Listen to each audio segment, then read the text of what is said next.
Good morning, everyone, and welcome. We'd like to get started now, we welcome you all to today's meeting, Children's Risk and Resilience in the Age of HIV/AIDS.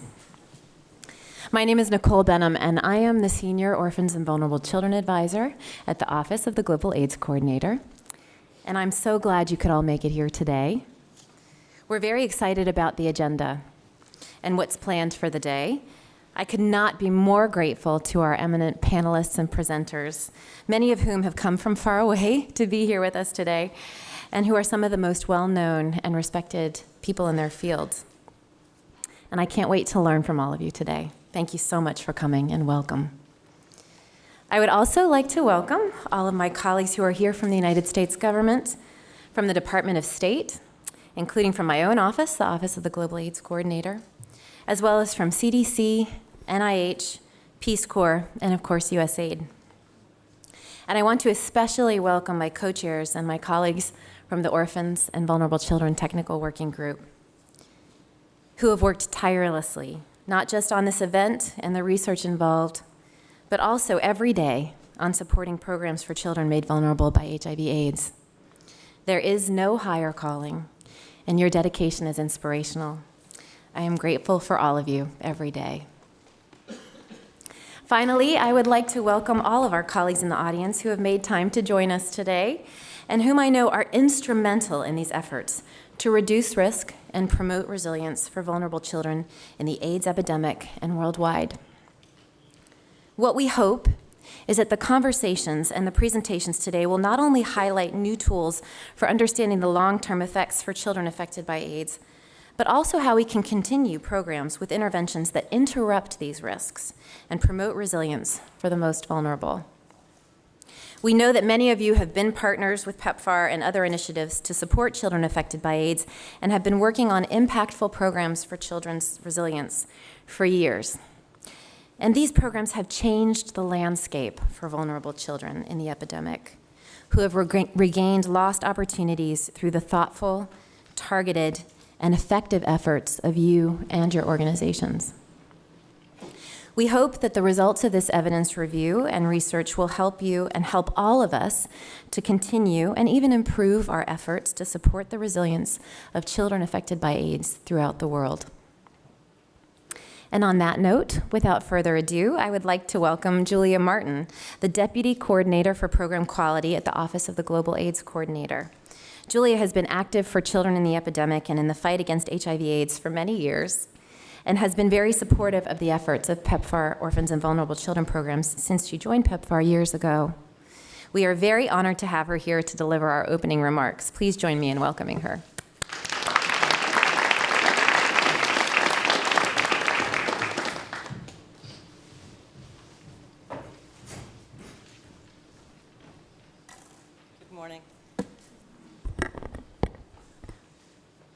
Just going to make a test. The room isn't so big, and I think you can hear me, so indicate if you can't.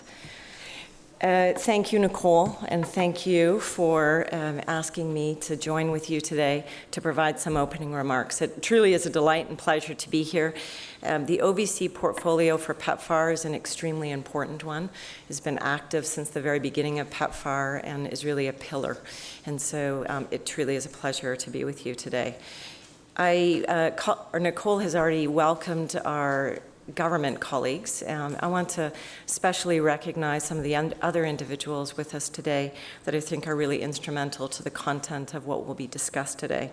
So thank you so much to our panelists who are coming from KwaZulu-Natal, the university, from Human Sciences Research Council, Harvard, Tulane, Emory, Oxford, and many other institutions that are present here. Thank you for your contributions over the years and for sharing with us today the work that you've been doing more recently. I also want to recognize the implementers, the organizations that provide services, that deliver services to the children that we're here to serve. And the programs wouldn't be anything without those organizations and the implementers. And finally, I had the pleasure of meeting with some very special guests this morning, which I've met with 3 out of the 4. I hope that Doreen is here, who's an OVC participant from Catholic Relief Services early programs. Great. I didn't get the pleasure of meeting you earlier. You're welcome. And Latifa and Daniel, who are two current OVC participants that we'll hear from today, so thank you. And Magdalene, who's with the SCORE program and is a youth and child worker in that program. So it is a real delight, and you really are honored guests, and you are most welcome. Thank you. So PEPFAR is committed to really understanding that the childhoods of today will shape the adults of tomorrow.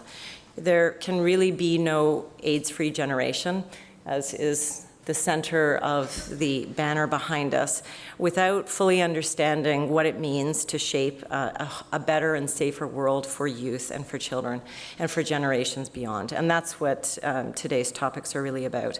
PEPFAR's OVC programs have come a great distance over the last 10 years. We believe that together with many of our partners, we've achieved a lot, but they really have changed. The programs we have reached millions of children, mitigating vulnerabilities from AIDS and interrupting those risk cycles that you in this room know much more than I do about. But in 2013 alone, we managed to reach over 5 million children with a robust package of services, a true accomplishment, and I know that everyone in this room participates in that accomplishment. However, despite these changes and successes, the number of orphans in the world has grown. In 2009, there were 16.6 million orphans, and in 2013, that number has risen to 17.8 million. That's a daunting number, and incredibly, on top of that, it does not include the children that are not technically orphaned, but certainly are suffering from socioeconomic events and risks. Put that package together, and the number is overwhelming. So in the face of overwhelming, we must still rise up and work together to go beyond that. What we do know about children affected by AIDS is that they're more likely than their peers to suffer the multiple negative effects of multiple negative effects, stunting, school dropout, all forms of abuse, particularly sexual abuse, and even death. We know that in the epidemic, especially those infected or affected by HIV, have a higher likelihood of cognitive and developmental delays.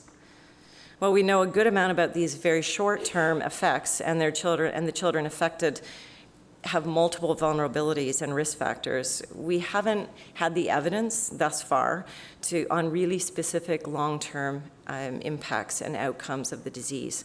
At times, this lack of evidence has actually made it quite difficult to know how to prioritize interventions and to know and be able to calculate the impact that those interventions are having. Most of the evidence that exists for children affected and infected in HIV has been limited to the short-term outcomes. However, within the field of child development, longitudinal data do exist, and they do include vulnerabilities that affect children affected by AIDS. But until now, these insights actually haven't moved across that line. The child development world literature and data have not been explicitly integrated nor systematically applied in any way to the understanding of the long-term health outcomes for children affected. And that's what we really need to look at for creating an AIDS-free generation, for the generation of children now and certainly beyond. So in 2013, PEPFAR, in collaboration with the Human Sciences Research Council, Management Sciences for Health, and the Leadership Management and Governance Project, commissioned a three-phased exercise to look at the long-term effects of HIV, bringing research from the children in HIV world and the child development world together to substantively quantify and predict the long-term outcomes for children. Linking HIV specific research with insights from the science of child development has brought us truly a deeper understanding of the long-term implications for children. It highlights how the responses of today will play a major role in determining the success for future and for those children that we're here to serve. It also brings a weight of very well-developed science to bear on the design and evaluation of our current interventions. If our interventions are evaluated currently for short-term outcomes only, they will consistently be undervalued. What we have learned from the exercise is not necessarily surprising, but the process and results have dramatically strengthened the foundation of the work we do, and I think that's an important part to emphasize. The process undertaking in this analysis has created a rigorous guide to push us to a better understanding of what works for children in the epidemic. What we can also say about this process is that some risks that children affected by AIDS face include lower educational attainment, higher risk of abuse, mental illness, and ultimately becoming infected themselves, a higher risk of that. This means children's resilience is really built on the opportunities that they have to be healthy, to be safe, to live in a stable environment, and to be schooled. It's important to note that this is what PEPFAR's OVC program has focused on. These programs provide educational access, child protection, family strengthening, looking to have stable families surrounding those children, and ultimately linking children to health and social services in a meaningful way through the whole trajectory of their life. The goal is to see a child stay healthy when they're young and stay healthy when they're middle schooled and healthy when they're a teenager and beyond. PEPFAR really is an amazing program. It is with a lot of pride that I am able to speak to you today, but also participate in it. Literally millions of children have been impacted. And it's an honor, actually, every time I'm at an event to be with people that are part of that impact. PEPFAR is not the US government. PEPFAR is everyone that's in it, including the participants of the programs we run and organize. But while PEPFAR has made a rather significant contribution to improving health and social outcomes for children, we want to continue to push to be focused, to support the right interventions at the right time and in the right place.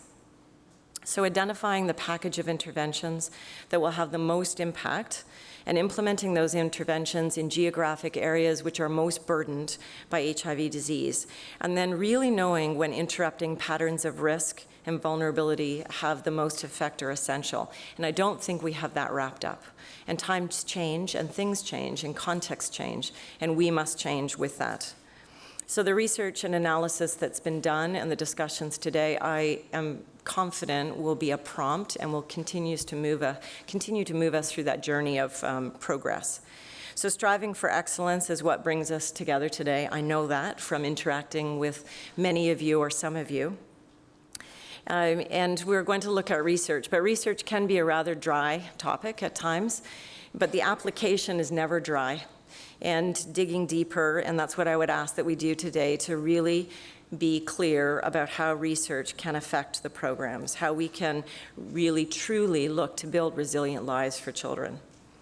So I think it is worth saying again that the adults of tomorrow shape the futures. The adults of tomorrow are shaped by what we do today. Whether children have the chance to become resilient, and chance is really a chance to be resilient and overcome the risks, is dependent on us. It's dependent on what we do, leaders, communities, families, organizations, faith-based governments, NGOs, so many coming together. Ambassador Birx is traveling. She was very disappointed to not be here today, but I know that if she were here, she would applaud the use of data. Ambassador Birx loves data because she believes, and I know that many of you know her, she truly believes that data drives quality and impact. And that's what she puts at the core of the vision for PEPFAR.